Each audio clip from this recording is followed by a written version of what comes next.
everybody, welcome to Simply Scuba and welcome to Ask Mark. I'm back. Last week I was away on holiday. Nothing bad happened. I went on holiday, so that's why there wasn't an Ask Mark there. But yeah, in this week I'm answering questions on AI downsides, artificial intelligence, I presume that's integrated dive computers, BCD elbows, laugh lines, STAs, which are single tank adapters, braided hoses, second-hand equipment. So yeah, if you have any questions, comments, queries, or even corrections to sort of anything, let me know down in the comments below. And if you use the hashtag AskMark, it's more likely to get featured in next week's show. So let's jump into the first question. Nathan Rudy asks, are there any downsides to the Shearwater Perdix AI? I've only ever seen good things and want to know what you think. First thing is, I'm British, so I can't say the word y'all without offending certain people. But yeah, downside to the Perdix AI, you have to pay for it. It's not the cheapest dive computer on the market, but it's got a lot of very good features on the inside. Otherwise, the AI version is a little bit more expensive than the just the base model, as it were. So if you're not going to use the wireless air integration, it's a little excessive. But with wireless air integration, one, you're paying a little bit more for that internal sort of hardware, and you then have to buy a transmitter as well, which they can get sort of fairly expensive. So it's an additional cost, but I think they're quite useful. I actually have one. It's my main dive computer. I don't know if it's up here. So this is my one. This is my primary dive computer, and yeah, this is the AI version, the wireless air integrated version. I figured when you're buying a dive computer, I always have buy cheap, buy twice in the back of my mind.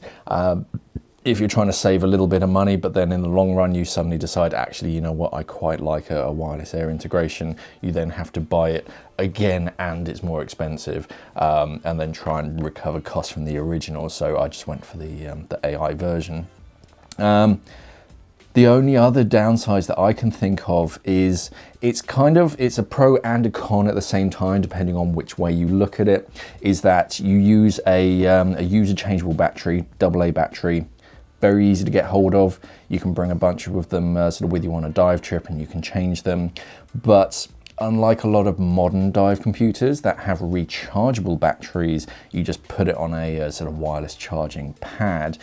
This one, you have to sort of sacrifice a little bit of battery remaining. So you do end up with a few batteries with like 25% left in them. So that's a bit of it's a benefit in that you can change it as much as you like. And one argument that I do see with a lot of the rechargeable batteries is that after so many hundred recharges, of course, the efficiency drops. So the long-term life of your dive computer eventually does sort of run down, and the battery life is going to just deteriorate over time. Whereas if you're just changing that AA battery, it's going to keep going and going for years, decades. It's going to still keep going. But with a rechargeable battery, it's nice that you can top it up as you go. That way, if you're ever on a dive and you do have like 25% battery left and there's another dive for the day, you can top it up during your surface interval, and then that tops it up. You don't have to change the battery. So hopefully all of that rambling made sense. But yeah, you can really turn any sort of cons into a pro and vice versa. But as far as the AI version versus the standard version, yeah, it's mainly down to the cost. Other than that, the hardware, or the whatever you can see and sort of do, the software on the inside is very much the same. And yeah, it is a cracking dive computer. Yeah, the battery is probably going to be the only thing that I can think of that I can sort of pull any kind of fault in. Otherwise, I mean, you can, if you start comparing it to like the newer Garmin's and whatnot, that can connect to your phone and can pay for things and do all that kind of stuff. But it's really not what the Perdix is designed for. You're not supposed to wear this day to day and have like heart rate monitors and all that kind of stuff. So no, it is a top-notch dive computer as far as I'm concerned. Rolf Beinart says, you have mentioned in multiple videos that the inflator hose usually attaches on the side for a single cylinder configuration and in the middle for a double. However, I noticed that the recent X-Deep mono wings have them in the middle. Can you talk about that configuration? Have you tried it, and will the inflator get in the way of the valve and regulators? I like all the features of the X-Deep Zen for instance, but I'm hesitant because of that configuration. Obviously it works, otherwise they wouldn't sell it. But I actually have, I've got a little bit of everything in my cave. So this is the wing for a X-Deep Ghost, and as you notice, the elbow is the bit where the corrugated hose attaches. This doesn't have an elbow, which is why it can be centralized. Normally on a single cylinder wing, if you have the central elbow in the center, your tank valve and your first stage is going to be right here, and it's going to be getting in the way, so it's just annoying. However, with this, and this is very sort of NX, if you ever see X-Deep NX, it's like a special range of their dive equipment. It's elbow-less. So so on this Apex wing, you have this sort of 90-degree elbow. This is what I'm talking about when it comes to an elbow. The bit that attaches onto the bladder on the wing, and then you have a hard 90-degree elbow, and then your corrugated hose attaches onto that. The X-Deep ones, they don't have that. They cut out the middleman, and that actually allows for greater airflow. There's less turbulence because the air doesn't have to make a sharp 90-degree turn, but also it doesn't sort of stick out as far sort of close to your valve. So actually, yeah, it's perfectly fine, and it's a very clever design. X-Deep are very good at that, at taking industry standards and just twisting it a little bit, making it a bit more efficient. So yeah, no, I never noticed any sort of issue with it. The hose naturally sort of routes sort of away because there's less kind of hardware up here, especially around the center, diving on a single. So yeah, I don't think you'll have any problems. Anthony Ruse asks, hi Mark, I have bad laugh lines, which makes my mask leak. Any advice desperately needed? Is there any particular mask that helps with this? Cheers. So the main ones that come to mind are the Atomic Venom Frameless, which is actually my mask. So this has what they call a gummy bear seal. So this has the same Clo rating, which is like soft squidginess rating as a gummy bear. And it's a special type of silicone that is just a bit softer. You still have the traditional silicone, which is still pretty soft and malleable, but it allows it to keep the shape of the mask, but the actual sealing surface is, yeah, much more malleable, and that helps to seal around things and filling gaps. So with my moustache, for example, it seals a bit more effectively over my top lip, so that, yeah, it creates a sealing surface. Another thing that I do is I use a beard balm that just sort of gives it a more effective seal. That is something that you probably could do to help with any kind of creases. But yeah, the Mares masks, they have a liquid skin silicone skirt. That silicone again is very soft and malleable and nice and thin around the sealing surface, so that's quite effective. I'd avoid tightening it too much. That's sort of one thing that a lot of divers do when they're first starting out. They get a bit of water in their mask, and their first instinct is just to wrench it right on and really tighten up that mask strap. But that can actually make it worse, because the more that you pull the mask onto your face, the more you're deforming the silicone. So that can sort of end up making things worse. It needs to just perch on your face. It shouldn't be pulled onto your face or leave any kind of marks at the end of the dive. It should just be on your face, and that's it. The water is naturally going to hold it against your face, and your mask strap helps with that. Another thing is try on a few different masks. I quite like Tusa masks. Tusa masks, for me, and my face shape, tended to fit me quite well. You do get different sized masks as well.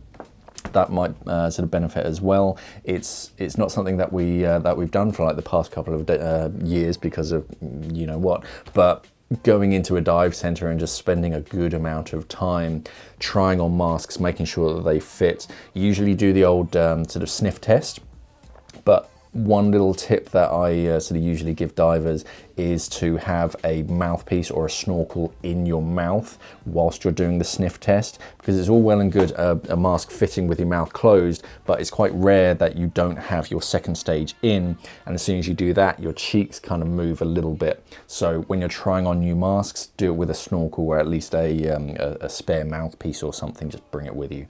You look stupid for about 2 minutes, but no one cares. Pop that in your mouth and then just do that old sniff test. Otherwise, yeah, maybe you can use some kind of skin cream just to sort of help create a bit like silicone on silicone grease on O-rings. Just helps sort of fill in the cracks a little bit during the dive. I wouldn't use silicone on your face just because it'll be a pain to get off. But yeah, some sort of natural healthy sort of skin cream or something, and that might sort of help you. Otherwise, yeah, look for something that has a dedicated softer silicone, especially around the sealing surface. But yeah, my main ones are going to be the Venom Frameless from Atomic, and the sort of Mares. Look for a liquid skin in the name or the description. Eric L asks, I recently read and successfully tried that for a single tank setup without a single tank adapter, it was not mandatory to bolt the wing on the plate, and the 2 tank bands were just enough to securely hold everything together. Any opinion or experience with this, please? Yeah, that's exactly how I do it. There it is. Ugh. Oh, I've pulled mine apart. So I don't use a single tank adapter on my travel back plates. Because my wing, this is an Apex D18. It has one of these like soft single tank adapters. It's just 2 parallel bars, and that helps to sort of hold that cylinder in position. But no, I just tend to use 2 parallel cam bands. They thread through the back plate, through the wing, and then around the cylinder, and that's it. You don't need to bolt the wing physically onto the back plate, because it's not going anywhere. It's sandwiched between the cylinder that's clamped onto your back plate. So yeah, that works perfectly fine for me. When I'm doing like recreational diving, it doesn't matter too much if there's a little bit of wobble. That's the main benefit of a single tank adapter. But otherwise, yeah, that's exactly why you have these vertical sort of cutouts in the back plate. They just help you to thread the cam band through, and then it really just sort of bolts or holds everything together. Even when you take the cylinder off, you still got the cam band running through everything, so it holds it all in position. And yeah, touch wood, it's never failed for me, so I wouldn't worry too much about it. T. Aylin7 asks, rubber or braided hoses? Short, succinct question. Both. They both have their pros and cons, and they're both good for different uses. I quite like braided hoses because they're a lot lighter and they're a lot more flexible. They tend to have more a higher burst pressure as well. They also can be color coded, which is quite cool for customization. However, on longer hoses, say you got like a 2 meter hose, the like 7 feet hose, they can be quite light in the water. So with if it's not sort of secured in position in like a DIR setup, they do tend to float upwards, which can be quite annoying. So for longer hoses where they're not quite as secure, then I tend to use rubber hoses. Also, if I'm diving in warmer waters, I tend to use rubber hoses just because they're a bit softer. In warmer waters, I'm more likely just going to be wearing a rash vest, and with a long hose around the back of your neck, it can rub if it's a braided hose, whereas rubber is a bit softer. There is a compromise. MyFlex makes the XT Tech, which is kind of halfway in between. I think it's got like a polyurethane coating, but it's that sweet spot in the middle. It's soft, but it's still fairly light. But for most of my hoses, they tend to be braided. Especially for like my sort of inflator hose and my alternate, they tend to be braided just because the buoyancy doesn't come into effect sort of under a meter long. Over a meter, unless I'm really trying to sort of save a lot of weight, I prefer sort of rubber hoses. I tend to go with rubber on my high pressure hoses, just because high pressure braided hoses are minuscule. They're very, very thin, which I'm not a huge fan of, and I don't really know why. You can get some skinny high pressure hoses. That is your traditional high pressure braided hose. That's a traditional high pressure rubber hose. I don't know why. I just don't trust that skinny hose. I've never had one fail. I've never had something bad happen with one. They're probably better because they're more flexible. I'm not a huge fan of, especially on side mount, you see a lot of divers and they bend that hose so that the SPG is right on the first stage. I don't like it when they do it with with rubber hoses. I don't know why. It's just something in my mind says, no, don't do that to a hose. But with braided hoses, I'm a bit more confident because I know they're a bit more flexible. That's just a personal thing. But yeah, I don't know why. This is from I think this is from the Poseidon regulators when I got them. And yeah, I think I took this off almost immediately. I don't know why. I'm not a fan of skinny hoses. It's all to do with sort of internal volume. With high pressure, you want that internal volume to be as small as possible. That's why the holes on the inlets and the outlets are going to be as minuscule as possible. I just prefer sort of chunkier high pressure hoses. But yeah, I tend to use a mixture of both, depending on where I'm going and literally which hose is the right length. I have an entire drawer that I just went to that, well, actually I have two drawers that just has a whole bunch. So that's my 2 meter long rubber hose.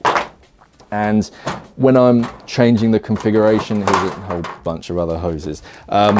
Whenever I'm just changing the configuration of my regulator, I sort of find the one of the right length. So different low pressure inflator hoses. Some of these are going to be slightly different lengths. Some of them are a bit longer. And depending on like wing configuration and cylinder configuration, you just need a slightly different sort of length. So sometimes it does just come down to which hose fits that configuration, but bit of both. Rubber hoses are heavier and they're arguably tougher. Braided hoses, they're nice and light, so they're great for travel, but they are quite scratchy. They both work, but yeah, I use a mixture of both. Mark Harris asks, I'm just starting out in scuba.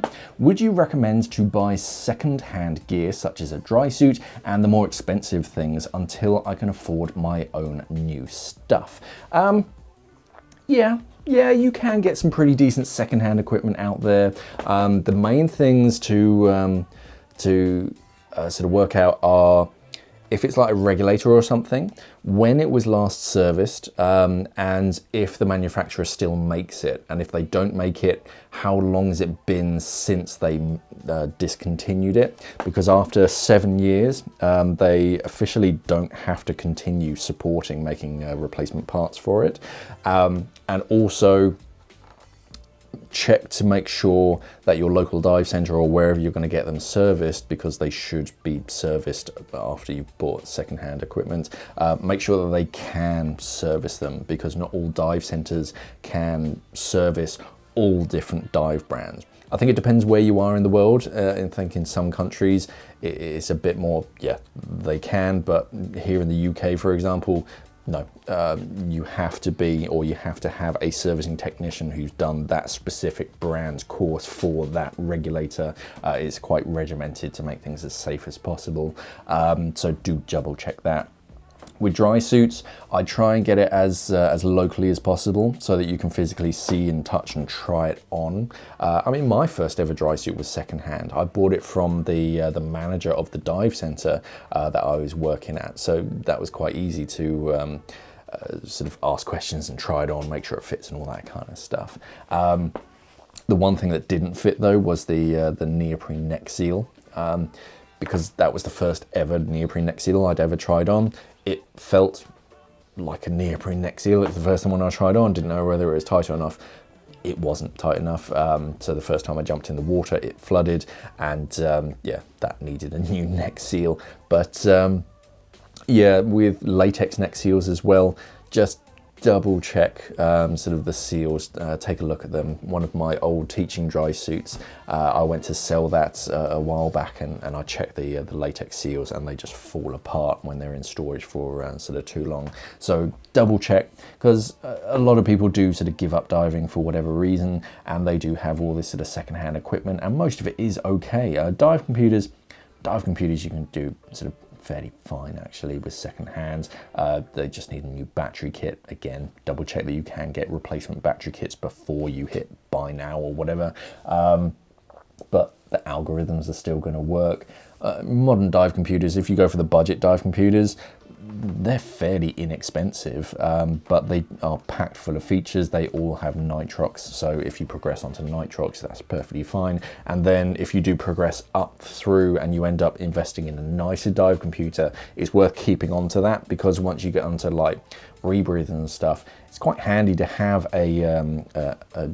just an old dive computer that's set to gauge mode that just acts as like a redundant backup. So it's monitoring your depth, but it's not going to scream at you for sort of your decompression obligations. But yeah, for most cases, you can get a lot of good second-hand equipment. It is just making sure that, yeah, you can get it serviced and you can replace parts for it, sort of how old it is, and that it fits you properly. Or you could just buy everything brand new from simplyscuba.com. I'm going to pop a link down in the description below, because yeah, we do sell all sorts of stuff if you want to buy brand new. Yeah, thank you for those questions. They were pretty good questions. Yeah, I'm back from holiday, so I'm going to be sort of releasing videos again. Last week was probably a bit quiet on the sort of YouTube side of things. Sorry for that. But yeah, if you have any questions, comments, queries, or even corrections to sort of anything scuba diving related, let me know down in the comments below. And if you use the hashtag AskMark, just use that all sort of one word, then that sort of pops up on my alerts. It might not show immediately when you hit sort of comment or post or whatever it is, because YouTube likes to filter out hashtags. I don't know why, it's just one of those things. But that I just hit accept behind the scenes, and then it sort of populates it onto the website. But yeah, if you've got any questions, comments, queries, let me know down in the comments below. Thank you for watching, everybody, and of course, safe diving.